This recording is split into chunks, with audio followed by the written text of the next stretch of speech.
Good evening, YouTube. It's Thursday, July, 24th? 24th. 6:40 p.m. Eastern Time. I am in my mobile smoking lounge.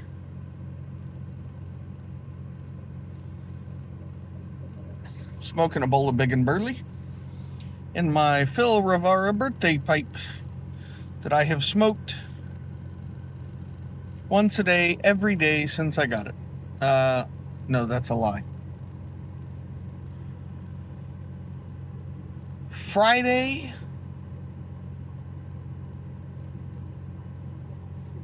today's the 24th.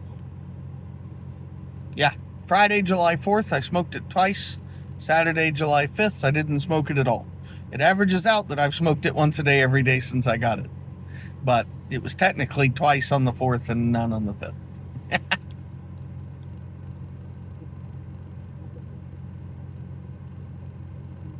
And always with Big and Burley.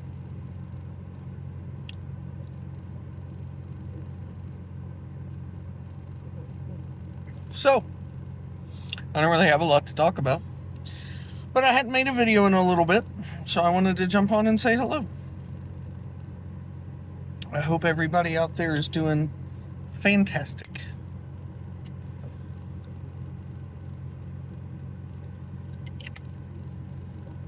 Thank you, Greg. The keeper and the giver of the flame.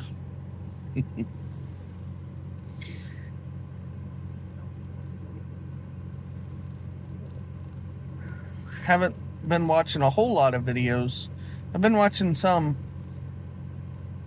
but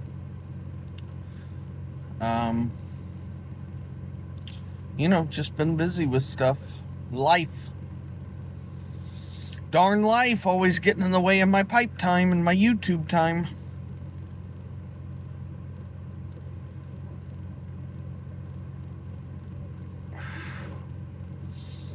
I know we got some people who are going through it right now. I don't know everybody who's got a problem because, again, I haven't been watching all of the videos. But I know Carrie's going through some medical stuff. Piper X1X is going through some medical stuff.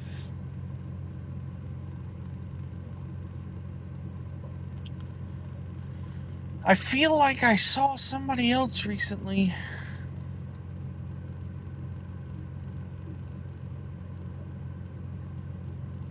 But I don't know. Anyways, to everybody out there who's going through it right now, I really, really hope things turn around for you. It's,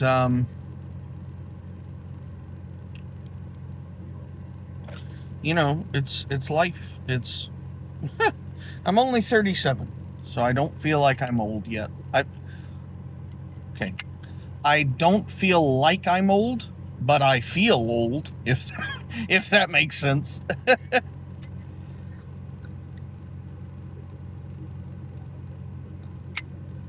But, like so many other things that my dad and my mom used to tell me when I was a kid that have since come true, as I get older, it amazes me. Life, it's always something. It's always something. It's always something. But on the flip side of that coin, I think I have come to the conclusion that it feels like it's always something strictly because of how fast time goes by, which is another one of those things that my parents said would happen, and blah, blah, blah, they were right. I'm not going to tell them that.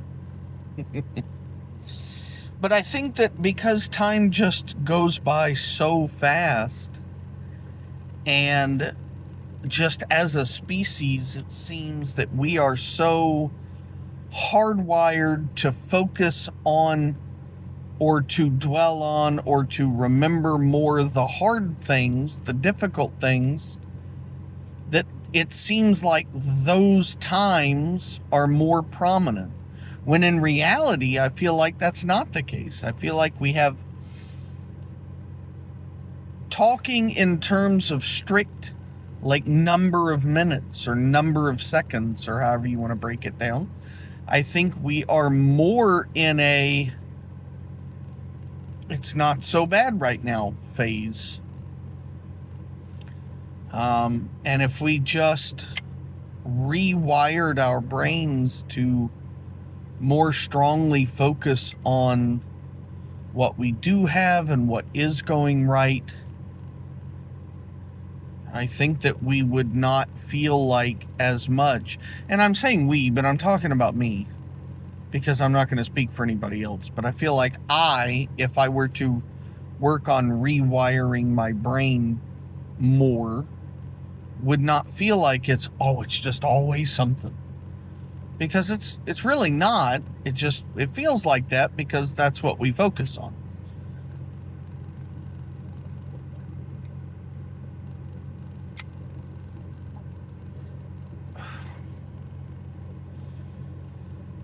I heard a quote from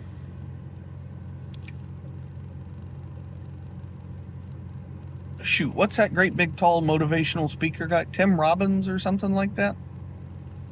I can't think of his name. You know what I'm talking about.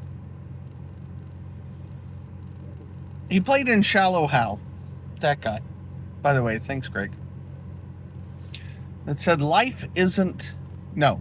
said you don't experience life, you experience the life you focus on. And that makes a lot of sense. So I remember I think it was when he was on with Theo Vaughn. He told Theo Vaughn, close your eyes for, some set number of seconds or whatever. And when you open them, I want you to count as fast as you can the number of red things you see in the room. And so he did that. He was like, and I bet you saw a lot more red things than you thought you would. And you probably even saw some maroon colored things and counted them as red to make it easier. And that's a good analogy for how life happens.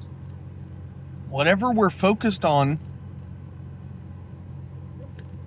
whatever we're putting our effort and our energy and our attention into looking for, is what we're going to experience.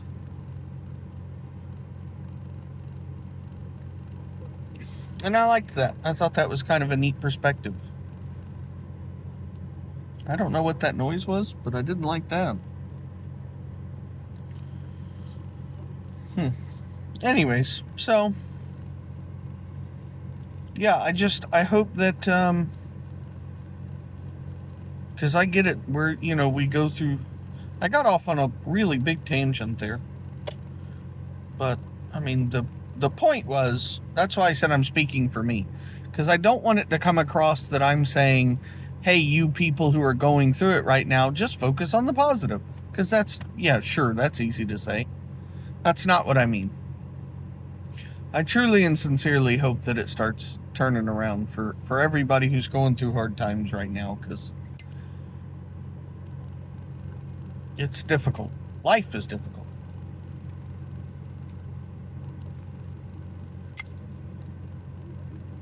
Thanks, Greg. But a good pipe makes it better.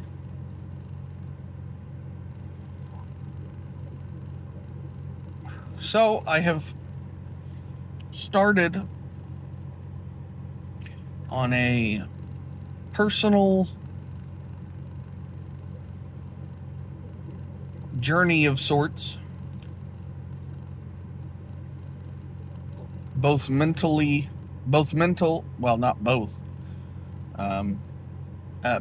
physically, and spiritually, in an attempt to improve myself. Not going to go into a lot of details right now because it's something that I'm trying and I don't know how well or if it is going to work. But just trying to be better than I was yesterday.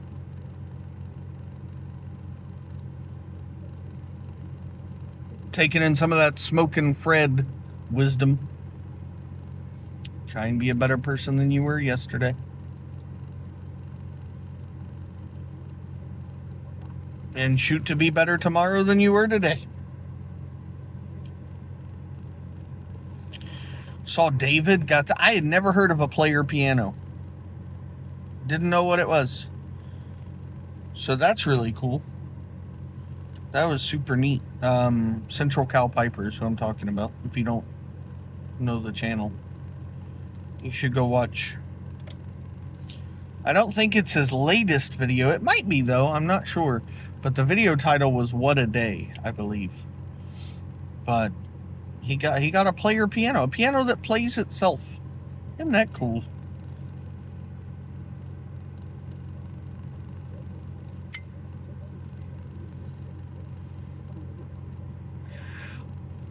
Watched Bean's review of Dusk. And suddenly I'm not so upset that I wasn't able to partake.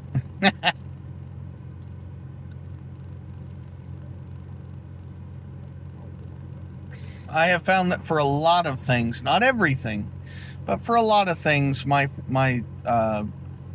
tobacco preferences line up pretty well with Brian's. So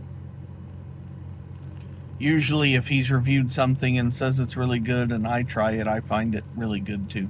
Again, not everything. Cobblestone hiking being the number one.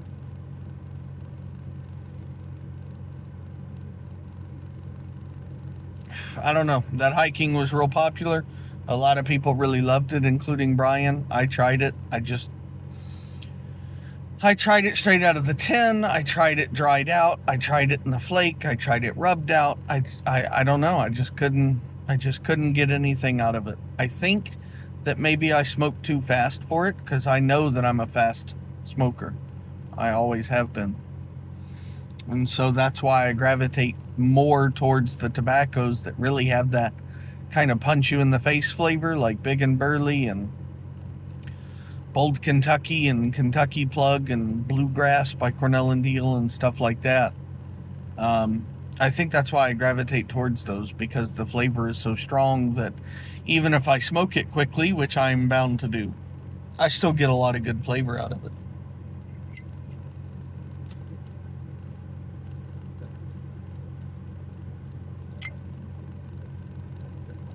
Thanks, Greg.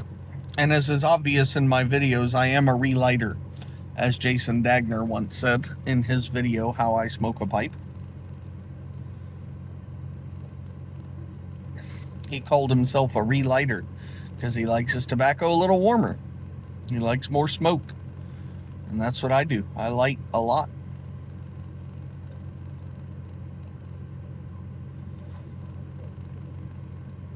Like that amount of smoke, I like that. I don't like it when it's real thin and wispy and small, which I know is technically the preferred way to smoke a pipe. You're supposed to smoke it slow and let it be right on the edge of going out, but I don't.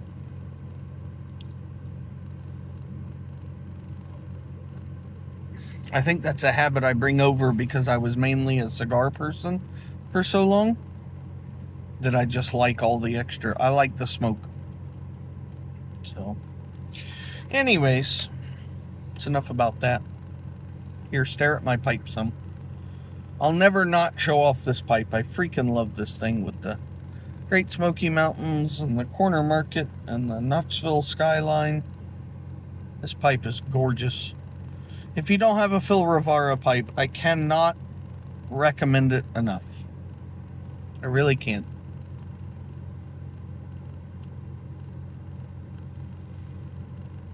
They smoke phenomenal. The artwork, just the attention to detail and just everything is it's incredible. Look at that stem. The stem reminds me of like a marble countertop.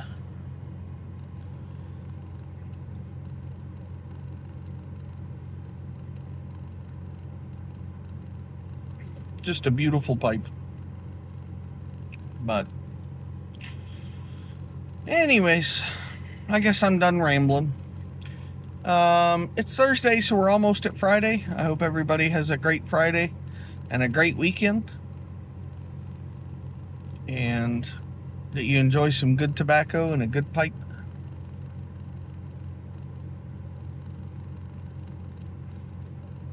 And that things start looking up for you. All right, guys, have a great weekend. We'll talk to you next time. See ya.